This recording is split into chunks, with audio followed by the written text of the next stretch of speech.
Welcome back to a lot of colour and a lot of expression this morning, and we are here for that. And as a rainbow nation of really blended cultures, it's only second nature for us to switch between different worlds. Absolutely. Now, that's why the 2025 Plascon colour forecast has embraced the theme of hybridity. Love that. Now, this offers shades to recharge any space. And of course, our colour influences don't have to be one thing or another. We have the freedom to mix and match any way we want. Completely push the boat out, as I say. And this week we explore the theme of neutrals, incorporating some tranquility, some balance into our home designs, which we need. So let's get inspired.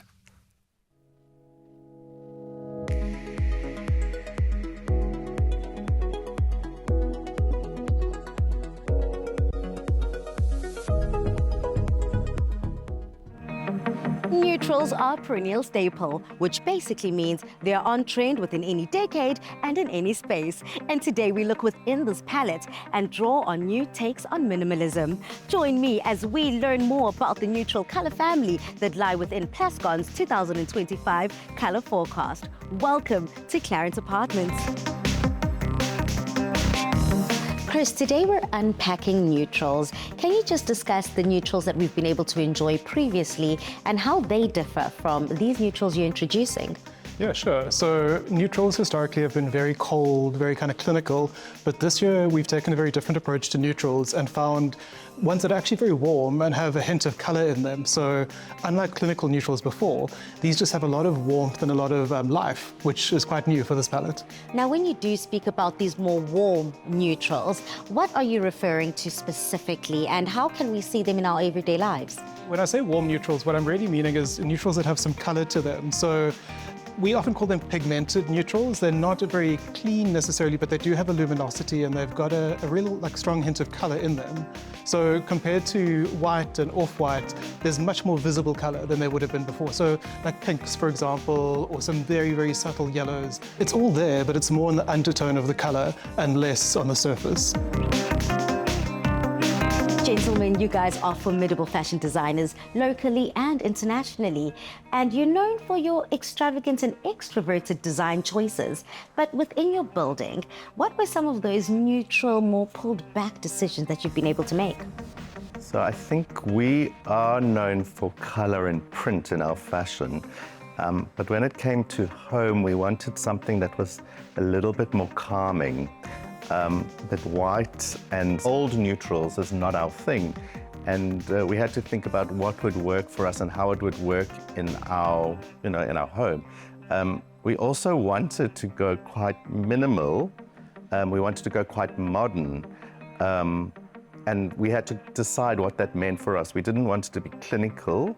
We wanted to be more about editing and about showcasing what we've got in the best way. But I think most people are drawn to natural tones.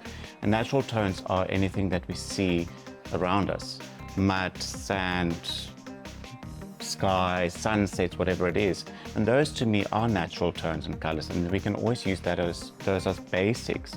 And then on top of it, bring in print, color, or any other elements. And I think that's the same with interiors. If you create a soft, beautiful, natural canvas, you can create your own mood. You can change it with winter, with summer, whatever. But those naturals don't necessarily have to be white, gray, beige. It can be soft tones of color. Throughout the series, we've been speaking about the theme of hybridity. How do we see hybridity taking place within our neutrals? And a lot of it is about dark and light shades of the same colors. If you look around us, we have a lot of pink on the walls, but it reads as darker pink and lighter pink in different areas, depending on the light and the color used. And it's that kind of hardness and softness that really brings that duality in again. And that's what we're speaking about. I mean, you touched base on my favorite color, which is pink, but within the neutral spectrum and family, what would be your favorite colors? So one of my favorites from neutral is called White Night, which despite the name actually is quite pink. So it's got a very tinted, pigmented undertone, and it works really well because it's not kind of bubblegum or Barbie, but it's very usable, and it's one of the few colors as a neutral fan that I would really want to use in my space personally. And another color I really like is the Plascon Salt Pebble that's part of the range as well. It's a much more sort of mid-neutral, it's much more earthy, but it complements the others really well, especially like the ones around us that have more pink to them. Well, it seems like in Cape Town, nothing needs to be bland, not even the colour family neutral.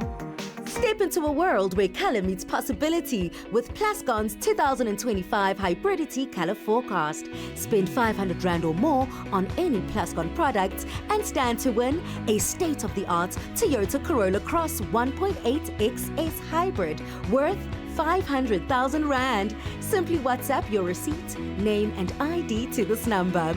T's and C's apply. Plascon, together we've got this.